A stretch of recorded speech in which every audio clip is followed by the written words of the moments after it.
Alas, the infamous tax. Defined by the Oxford English Dictionary, a tax is a compulsory contribution to state revenue, levied by the government on workers' income and business profits, or added to the cost of some goods, services, and transactions. In simpler terms, taxes are money taken by the government in order to fund state and federal spending.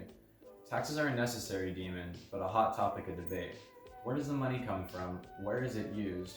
And more importantly, is our current system equal and beneficial to all Americans?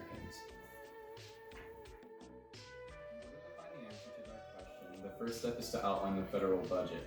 Out of the $3.4 trillion in federal revenue, $1.6 trillion came from individual income taxes, followed by $1.3 trillion in payroll taxes. Miscellaneous taxes, like estate and gift taxes, make up $289 billion in revenue, with corporate income taxes providing the least amount at $212 billion.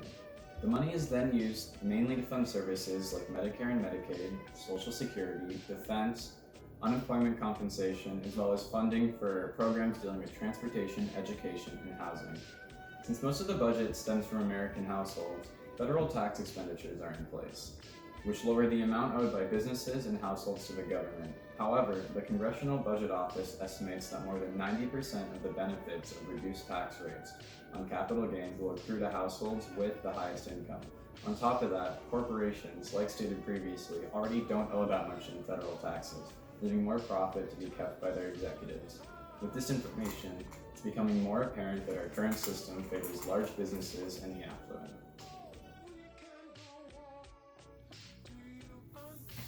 Why is this happening? Well, two major aspects of this issue include lobbying and political influence. In the case of the lobbyists, these groups, usually working for corporations, work tirelessly to mitigate laws that would ramp up taxation on business. For example, in 2010, Microsoft filed 50 separate lobbying reports, listing a tax issue as a target of its lobbying efforts in a variety of areas such as research and development tax credits to general corporate and international tax issues, all in hopes of reducing the taxes they pay. This happens in many industries, like with Verizon Communications and General Motors pumping out 43 and 41 reports respectively. The medical device industry, which is prominent in the world of healthcare, showered cash on friends in Congress and the IRS in hopes to overturn a 2.3% excise tax rate on device makers. The result of lobbying such as this is that the percentage of our nation's taxes that come from corporations is half of what it was in the 1950s. Money is also an active player in this issue, as donors spend millions of dollars to influence the outcomes of laws involving tax. One instance of this is the Tax Cut and Jobs Act of 2017, which was driven by threats by big GOP donors and passed in a mere 2 months. In comparison, the Reagan Tax Reform Act of 1986 took 2 years to create. Acts like these translate to corporate profits, with the aforementioned tax cut doling out nearly $150 billion in corporate tax savings. While the act did cut taxes for everyone, it still favored the wealthy, with aspects such as the 2.6 percentage point tax rate in the highest bracket.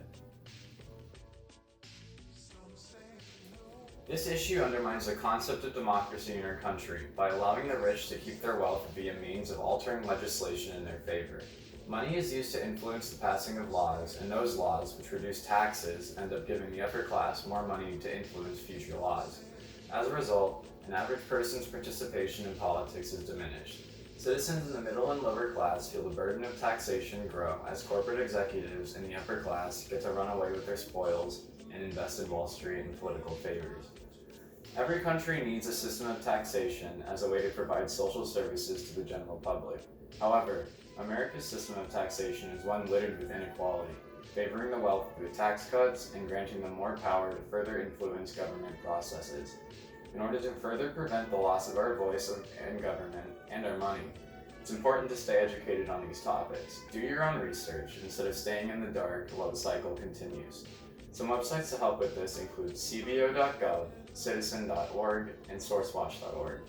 Knowledge is akin to a cool samurai sword, and it can strike down the enemies of democracy.